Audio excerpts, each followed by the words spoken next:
the woman the world loved, and the mother I feared. People say every mother loves her children. Mine loved the world and hated us. When I was a child, everyone adored my mother, Mrs. Clara. They called her Mother Compassion, Angel Clara, helper of the sick. She smiled in church, hugged strangers, prayed loudly, cooked for neighbors. But inside our house, she was a storm that never ended. Every day I heard, "Julie, you will never amount to anything. Mary, look at your mates.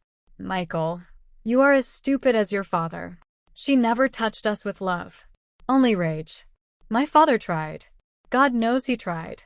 He cooked, cleaned, did school runs, braided Mary's hair, even slept beside me when I cried from Mom's insults. But he never left, even when she disappeared for weeks. He stayed because of us. We, the children, learned silence. We learned endurance. And somewhere along the line, we stopped trying to love her. The day she walked out of our lives. I was 14 when it happened. I woke up to the sound of shouting. My mother was dragging her boxes out of the house. "Where are you going?" my father asked. "Anywhere that doesn't have you useless people," she spit. And just like that, she left. No calls. No birthdays. No graduations. Not even when I entered medical school. My father became mother and father. He worked himself to the bone, but raised 3 good children. My mother was gone. And honestly, for a long time, I was grateful she was gone. I became a doctor. Life moved on. I graduated medical school with distinction. Got a residency. Moved to a new city. For the first time, I felt peace. Until the universe decided to test me. When fate brought her back, it was a busy shift. 4 surgeries, 0 rest. A nurse ran in shouting, "Dr. Julie, unconscious female patient. Critical kidney failure." I rushed to the ER and froze. Lying on that stretcher was my mother. Older, thinner, fragile, but unmistakable. The woman who told me I'd never amount to anything. The woman who left me. The woman who never apologized. The nurse asked, "Doctor, do you know her?" I swallowed the pain and answered, "No, I don't know her." It was the coldest lie I ever told. My revenge was silence. I did my job. Professionally. Efficiently. But nothing more. No comfort. No extra effort. Not even a smile. She stared at me constantly, confused. "Doctor, please help me," she whispered one night. But I never revealed who I was. I held my tears until I got home, then broke down. The twist of destiny. Her lab results came in. She needed a kidney transplant. And the only possible match was me. Life has a dark sense of humor. I didn't agree immediately.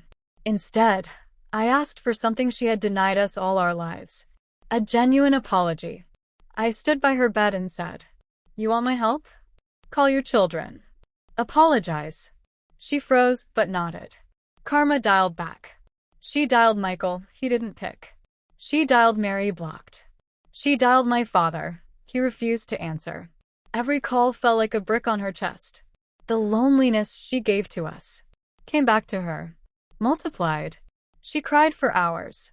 For once, she felt the pain she caused. I called them myself. I knew my siblings wouldn't come, so I called. "Please," I begged, "come to the hospital. It's important."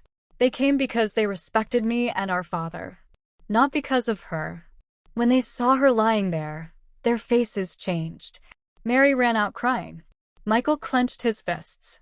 My father froze. I said nothing. I simply walked out too. The truth we never knew. My father stayed behind. His voice was shaking when he asked, "What did we ever do to you, Clara?" And my mother broke. She confessed. She once saw my father with another woman in a restaurant. The same day she begged him for money and he said he had none. She felt betrayed. Worthless. And instead of talking, she chose revenge. She left to punish him, but ended up punishing us. My father cried. "I was foolish," I admitted. "But I never stopped loving you." They wept together. What they didn't know was, we were standing at the door, listening, facing her. We walked in slowly. Mary sobbed. Michael sat shaking.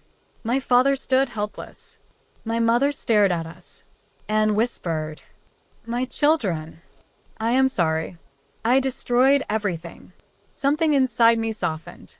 For the first time, I saw her as a human being, broken and bleeding from her own wounds. I walked to her bed, held her hand. "You have apologized," I said. "And now, I can choose to help you." She cried like a child. My siblings hugged her. My father held us all. A family that broke for decades finally stood in one room again. The transplant. I had donated my kidney. The surgery succeeded. When she woke up, I was the first person she saw. "You have a second chance," I told her. "Don't waste it." She squeezed my hand. "I won't." My real revenge. My mother changed. Truly changed. Therapy. Apologies. Healing. Real motherhood, finally. But the real revenge? I didn't give her hatred. I gave her forgiveness. And that is louder than any punishment. She broke us once, but I helped her rebuild. Not because she deserved it, but because letting go is how I saved myself. This is my story. The day my mother came face to face with the child she abandoned, and the daughter who saved her life. And that's all we have for today. Thank you so much for watching all the way to the end.